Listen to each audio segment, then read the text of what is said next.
Hello guys. Ngayon ang gagawin natin is to combine multiple Excel files using Power Query. Yung Power Query meron siya sa Power BI at sa Excel file. Sa Excel file, you go to Get Data. Sa Data, Get Data, and then from File, from Folder. Then if you're working with Power Query, so dito sa Get Data rin, and then More, and then Folder. So for this tutorial ngayon, so we will be using lang Power BI na lang. But same lang ng procedure niya ng Excel. So, select natin folder, click connect, and then browse natin yung location ng folder.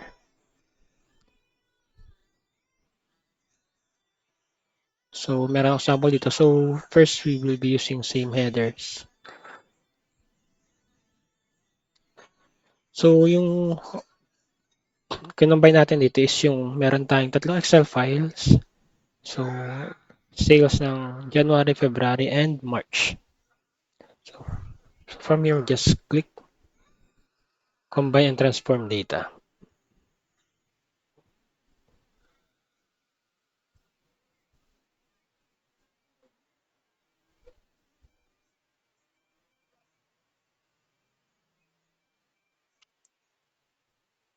And then dito, sa pagkikita niya sa sample file, so first file, so makita niyo sales data February. So you can change this one.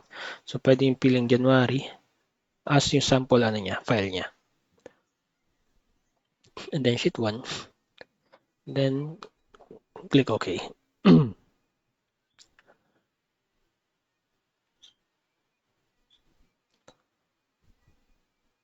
So here, so lalabas na yung Power Query editor natin.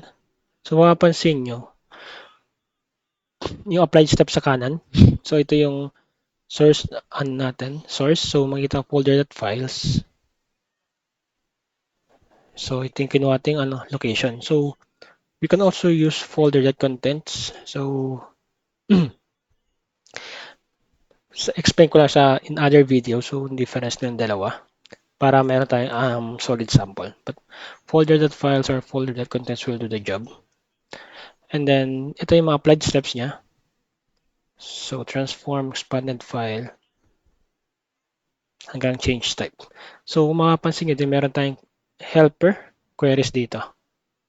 Ito yung mga helper queries to come up with this output natin. So from here, we can just select natin dalawang columns, right click and pivot other columns. And then this one, you could just rename this one branch, and this one would be the sales. And then close and apply.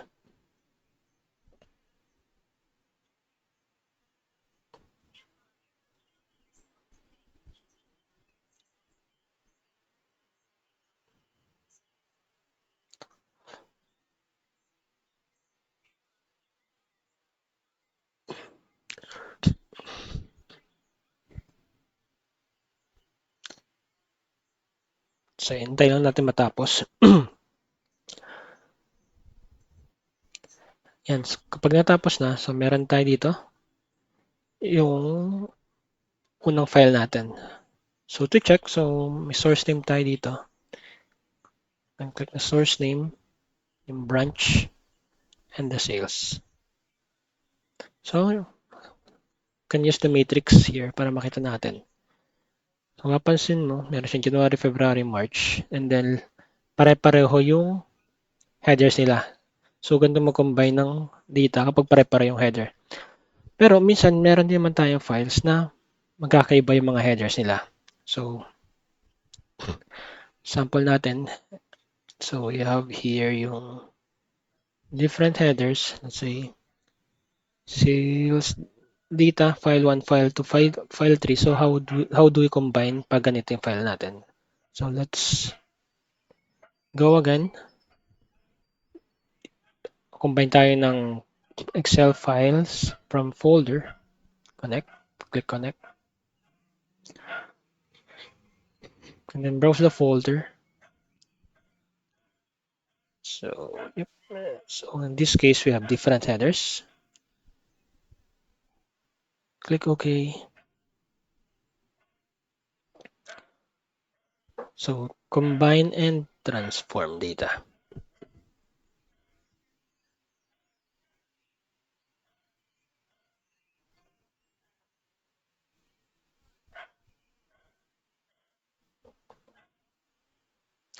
So from here, meron din siyang first file.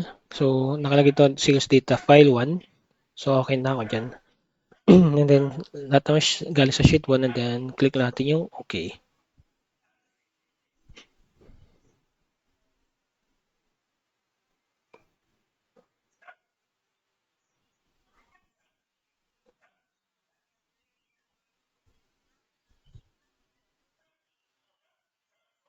So ito, dito ulit tayo sa Power Query Editor. So ito yung ginawa natin na kanina. So minimize lang natin. So now focus natin is sa ito, transform file with different headers. So ito yung helper queries niya. So ito yung output 02. So you can just do the same. So select natin dalawa, unpivot other columns. So rename natin branch. And this one is the sales. And then close and apply.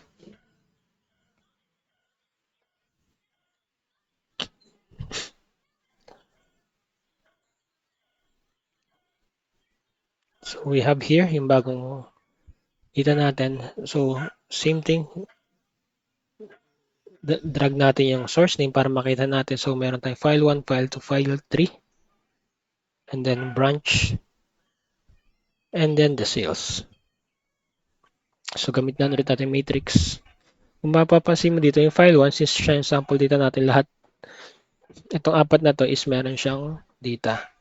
So file 2, meron lang is Brooklyn, Queens, tapos sa file 3 is Manhattan lang. So check natin yung mismong mga Excel files natin. So from here, click natin transform data.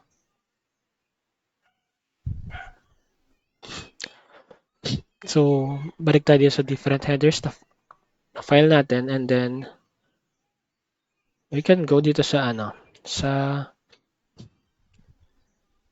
ito na. So ito yung ni-remove yung ibang column. So ito yung tatlong tables natin. Mapapansin natin dito, may Manhattan, Brooklyn, Queens, Longland. Sa file 1, ito yung ginamit ang sample file. Sa file 2, meron Brooklyn, Queens, Bronx. Itong walang Bronx sa Westchester.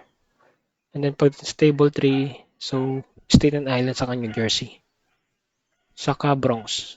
Tama? Kasi dito may Manhattan niya.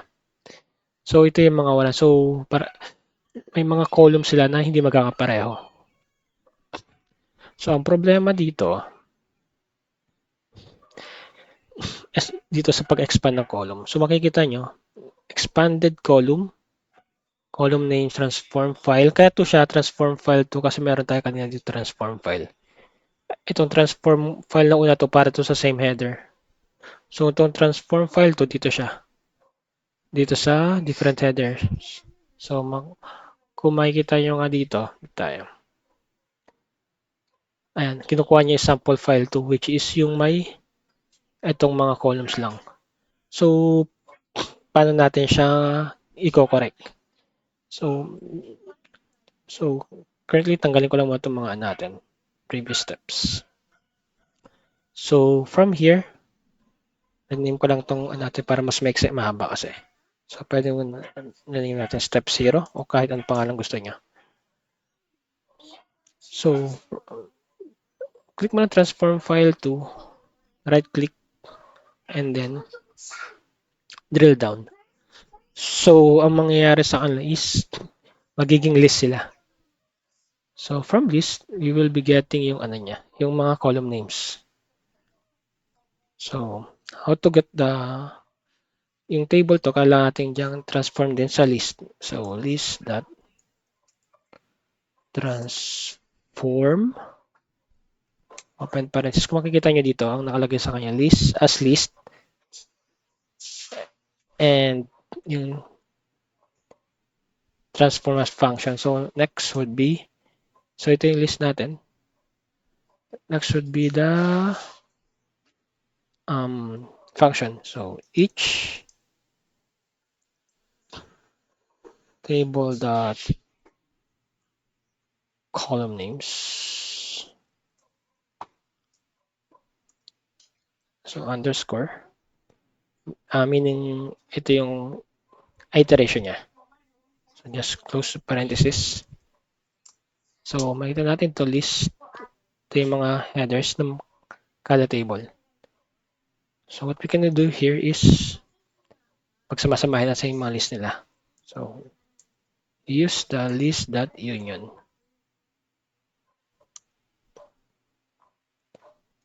And then close the parenthesis. So ito lahat ng mga headers kakasama sa kanila. So from here, we can just rename this one as column headers or column names. Yeah, column names. And then just add step. So reference natin to is dito sa step 0.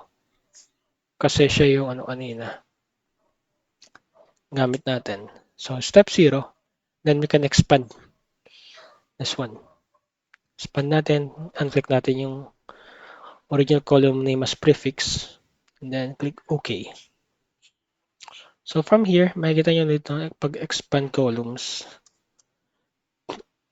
Table as table, column as text. So this one, column as text, and then column names as list. So since nanap niya column name as list, so itong call names natin, it is a list, right? So we can use this one. So replace lang natin to as call names and then enter. So from here, we can select this two, right click and pivot other columns. Rename natin to from attributes to branches and value to sales. And then from here, we can baguhin na rin natin yung or you can go here, transform and detect data type. So yan. And you can home, close and apply.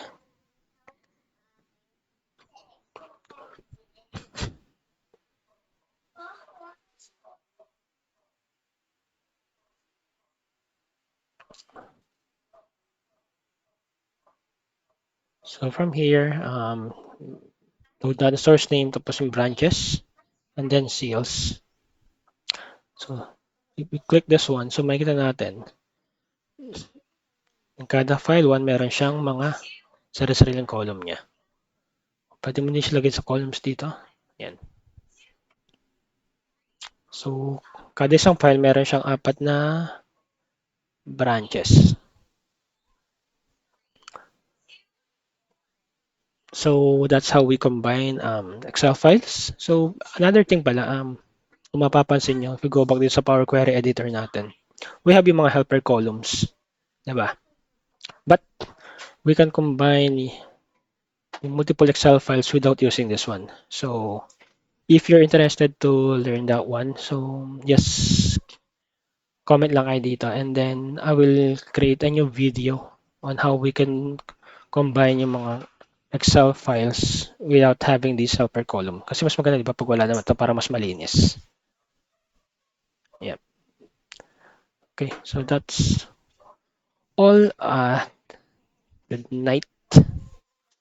Bye-bye.